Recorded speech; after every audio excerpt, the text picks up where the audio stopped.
They used to mock you, now they copy you, and it's driving them crazy. Divine ones, have you ever walked into a room and felt the whole atmosphere shift, like your presence just slapped every demon awake? Let me tell you about a brother I know, a real chosen one. He was the quiet type. Moved in silence, stayed prayed up. The world overlooked him. Folks laughed at his dreams, underestimated his wisdom, and counted him out. He went from flipping burgers to owning 3 businesses. Suddenly, people he hadn't heard from in years started showing up with fake smiles and nervous energy. Why? Because his spiritual authority was now louder than their gossip. He didn't change to impress. He evolved to align. And now those who doubted him tremble in his presence. You didn't just glow up, you dominated. You became a spiritual authority, and baby, they're shook. In this video, we're about to unpack why your boss energy is triggering folks, why they can't stop watching you even though they're jealous, and how your spiritual journey is exposing their demons. Your energy introduces you before you even speak. Divine, stay with me till the end of this video, because by the time we're done, you're going to understand why your light disturbs their darkness and how to keep walking in power without shrinking. Let's get into it. Point 1. Your presence feels like a mirror. When you walk into a room, you're not simply arriving, you're transforming the atmosphere. Your presence isn't just a combination of posture, fashion, or volume, it's your energy, your alignment with your higher self, and your deep connection to divine truth that speaks first. In a world addicted to filters and falsehoods, someone who enters grounded, healed and whole, is like oxygen in a smoke-filled room. You don't need applause. You don't even need to speak. Your aura makes statements your mouth never has to. Your peace disrupts chaos. Your stillness commands attention. Your vibe is a living testimony. This isn't about ego, it's about essence. And make no mistake, your presence can be triggering. Not because you're doing something to people, but because your authenticity does something within them. You reflect back the parts of themselves they've buried under ego, fear, and performance. What you radiate, clarity, healing, integrity, is unsettling to those still clinging to masks. It's not arrogance that unsettles them, it's your wholeness. It reminds them of what they've postponed becoming. Psychologists define this reaction as psychological projection, a defense mechanism where individuals attribute their own denied feelings or traits to others. So when your light enters the room, it casts shadows on what they thought was hidden. You're not being too much. You're simply being. Your authenticity exposes what pretense tries to hide. Your spiritual alignment doesn't just inspire, it convicts. You don't need to preach, your presence is the message. But here's where it gets powerful. You're not here to shrink. God didn't hand you peace so you could hide it. He didn't give you light so you could dim it for the comfort of the insecure. Your radiance is not rebellion, it's revelation. You're living proof that alignment with purpose is real and that walking in truth isn't soft, it's sacred. You're not showing off, you're showing what's possible, so let them tense. Let them whisper. Let the room shift. You're not responsible for their discomfort. You're responsible for your obedience. You carry a divine charge, and your very being challenges others to confront their own. You are not a threat, you are a wake-up call. And if that rattles cages, so be it. You weren't born to blend in. You were born to blaze trails. Let your peace preach, let your spirit sing, let your truth thunder, because when you walk into the room, heaven walks in with you. And that changes everything. Point 2. They lost control over you. There was a time when you were caught in the web of manipulation, strung along by emotional puppeteers who knew exactly how to pull your heartstrings. Gaslighting made you question your reality, while guilt-tripping made you carry burdens that weren't yours to bear. But something changed within you. It wasn't just a shift. It was a spiritual awakening. You didn't wake up. You awakened. It's not just a poetic phrase, it's a fundamental transformation, a rewiring of your soul's entire response system. Where you once reacted out of fear and anxiety, you now move with purpose and faith. Where you once erupted in frustration and anger, you now find peace in stillness. This awakening wasn't a soft, gentle shift, it was a fire, a cleansing blaze that burned away all the lies and manipulations that once held you captive. Instead of panicking, you began to pray. Instead of endlessly searching for answers through the wrong sources, you sought divine wisdom. You fasted not just from food, but from chaos, toxic relationships and distractions that once drained your spirit. You chose silence not because you had nothing to say, but because you were learning to listen for higher guidance. And now, they don't know who you are anymore, the version of you that no longer takes the bait. That scares them. They've lost their ability to control your emotions, your thoughts, your energy, and with that, their power over you vanished. Behind your back they talk, not because you've wronged them, but because they've lost access to your light. Let's get real.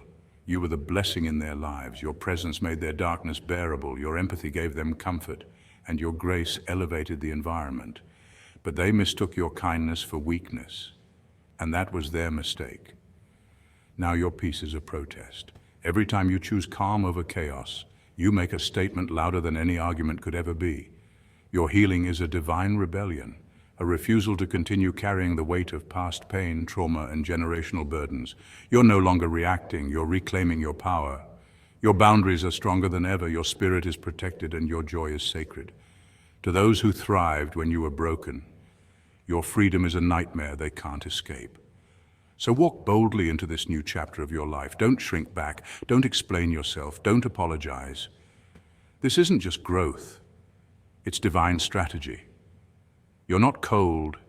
You're clear. You're not heartless. You're healed. And your elevation, it's only just beginning. Point 3. You became the blueprint. Oh yes, they laughed, loud and proud. They rolled their eyes, whispered behind your back, and labeled you as too much, too deep, or just flat out strange.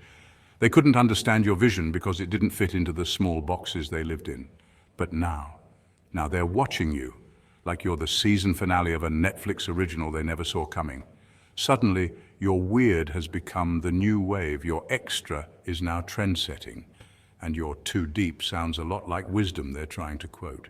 Funny how the tables turn when authenticity refuses to fold.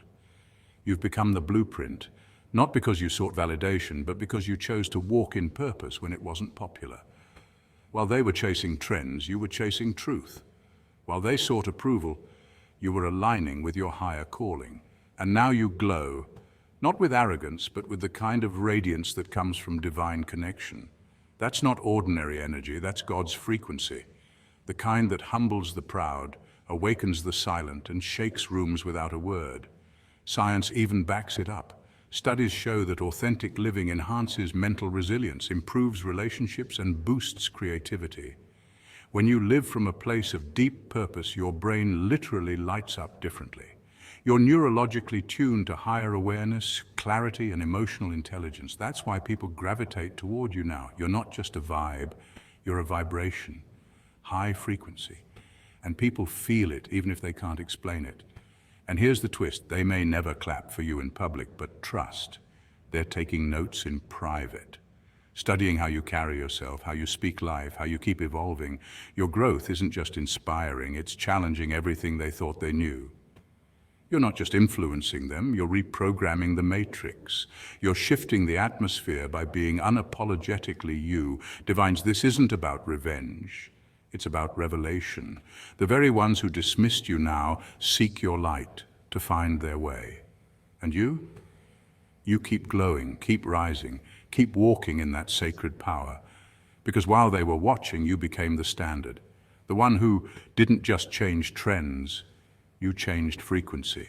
Point 4, your confidence is misinterpreted as arrogance. Let's set the record straight. You're not cocky, you're consecrated. There's a divine distinction between arrogance and assurance, and what you carry isn't ego, it's anointed confidence. You've been through too much, survived too many battles, and walked through fires that would have incinerated the average person. Your posture, that's not pride, it's purpose. There's a sacred strength in knowing who you are, whose you are, and why you're still standing. But here's the truth many won't admit. To the insecure, your confidence feels like confrontation. They see your self-assurance and interpret it as arrogance, not because you've done anything wrong, but because your very existence challenges their low expectations. See, people who haven't done their inner work will always mislabel those who have. They wonder, how dare you smile like that after everything you've been through? But what they don't realize is that your smile is not the absence of pain. It's the evidence of healing. You cried yourself to sleep on nights nobody knew about. You wrestled with doubt, fear, and loneliness behind closed doors. You didn't just wake up confident, you earned that confidence through tears, trauma, and transformation. You didn't fake it till you made it. You failed it. And when you walk into a room with your shoulders back and your spirit lit, it's not to boast. It's because you've become. The ones who try to dim you down are often the ones who are intimidated by your light. But remember, your light wasn't made for shade. You weren't designed to blend in. You were chosen to stand out. Science even backs this up. A 2019 study published in the Journal of Personality and Social Psychology found that people with authentic self-confidence, rooted in self-awareness and not arrogance, are more likely to inspire trust, attract allies, and lead effectively. That's you. You're not just standing tall, you're inspiring others to rise too. So divines, don't shrink, don't silence your voice, and don't apologize for your glow. The world needs more people who walk in sacred confidence, who know their worth, wear their wounds like armor, and refuse to play small just to soothe someone else's insecurity. Keep rising. You were born for brilliance. Point 5. Your anointing commands attention. Let's not even sugarcoat it. Some people just carry a presence, and if you're reading this, chances are you're one of them. You carry favor. It's not arrogance. It's alignment. When you speak, people instinctively pause, not because you're demanding attention, but because your words hold weight. There's a vibration in your voice that disrupts the mundane. When you move, doors that were bolted shut for others swing wide open for you. That's not luck, it's divine orchestration. And when you show up, the room doesn't just notice, it responds. The atmosphere shifts like it knows a higher frequency just walked in. That's the power of anointing. It was never meant to blend in. God didn't place something sacred in you so you could camouflage it in comfort zones. No, your anointing was meant to stand out, to stir waters, to shake norms.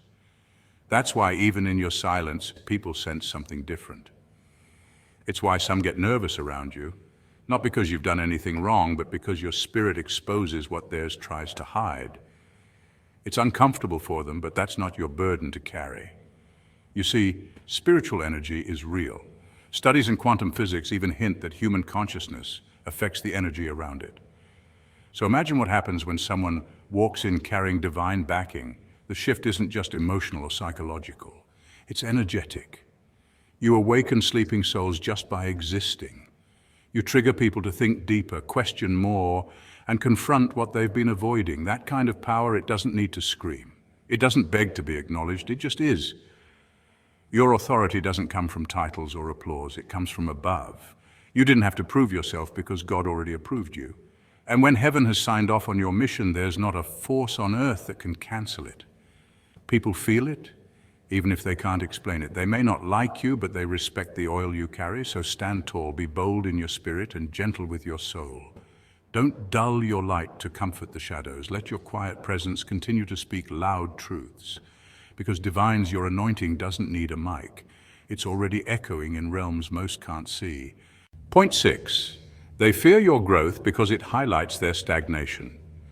Growth is one of the most powerful and uncomfortable transformations a person can undergo. Not just for you, but for the people around you, especially those who are deeply committed to staying exactly where they are. When you begin to heal, evolve, and align with your higher self, it sends out ripples. Suddenly your presence becomes a mirror to those who are still hiding from their own inner work. You used to speak their language, sit in their pain, and validate their excuses, but now you're moving differently. And that terrifies them. See, when you began to heal, you did something radical. You took back your power. You stopped engaging in petty drama. You forgave, not because they deserved it, but because you did. You chose peace over chaos, boundaries over approval. And slowly but surely you began to rise. But what most people won't admit is that your growth exposes their stagnation. Your self-love reminds them of the self-neglect they continue to tolerate. Your discipline reminds them of their own distractions. Your courage to change is a living billboard that screams, "It's possible," and that makes them uncomfortable. They liked the version of you that was wounded, broken, easy to manipulate, easy to dismiss, because when you were low, They didn't have to rise. They could feel superior, needed, or even righteous. But now that you've stepped into your light, they don't recognize you, and truthfully, they don't want to. Because if they recognize this version of you, strong, healed, radiant, they'll have to face the truth about themselves. But here's the beautiful twist. Your growth is not a weapon, it's an invitation. Your elevation isn't a threat, it's a call. A divine whisper that says, you can come too, but it'll cost you your comfort. Some will accept that call, others will fight it. Either way, your job isn't to shrink, it's to expand, to keep rising, to keep becoming. Because your healed energy shifts atmospheres, opens hearts, and raises vibrations, even if it does so silently. So when they side-eye your growth, let them. When they pull away, let them. You're not who you were. And that's the point. Divines keep becoming. Let your transformation speak louder than their silence. Point 7. God put you in boss mode on purpose. Let's end it on this powerful truth. You didn't put yourself in this position, God did, and that changes everything. Because when God appoints, no one can disappoint. People may talk behind your back, whisper your name with envy, or try to work spiritual mischief against your mission. But when God says you're chosen, it's game over for every demon trying to derail you. This isn't just a feel-good phrase. It's divine fact. In the ancient texts, we see time and again how God elevates the unexpected. David the shepherd became king, Esther the orphan became queen, and Joseph the prisoner became second in command. Their rise wasn't self-manufactured, it was divinely orchestrated. So is yours. You're not bossy, you're boss-made. And there's a difference. Bossiness comes from insecurity, trying to control because you fear losing power. Boss-made, that's refined through fire, that's humility married to power. You walk with divine strategy. You don't move unless God says move. You're not reacting to noise, you're responding to instructions. Kingdom wisdom isn't flashy, it's precise. It doesn't show up screaming, it shows up shifting atmospheres. That's what you do. And let's not forget, people only see the fruit, but they don't know the pruning.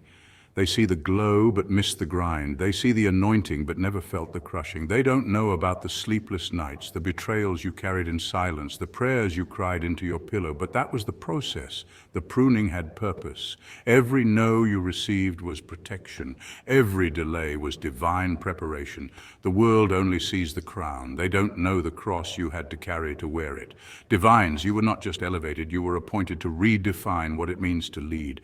You're here to reign with righteousness, to lead with integrity, and to disrupt systems that were never built for divine authority. You weren't called to fit in. You were called to build a legacy. You are walking proof that elevation doesn't come from man, but from above.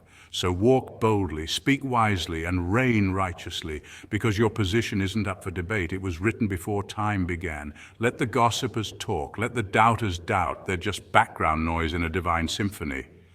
God placed you here, and that's the final word. Divines, they know you're the boss now. They feel your presence before you even enter the room. Your energy speaks, your silence roars, and your obedience to the Most High shakes foundations. Yes, they're triggered. Yes, they're watching. Yes, they're whispering. But none of that matters, because you weren't made to blend in. You were made to break chains, set trends, and walk in divine power. Keep shining, keep praying, keep slaying in silence, and remember, the same ones who doubted you will one day quote you. Stay woke, stay holy, stay bossed up. Until next time, divine ones, stay awake on your spiritual journey. You are the boss. Now walk like it.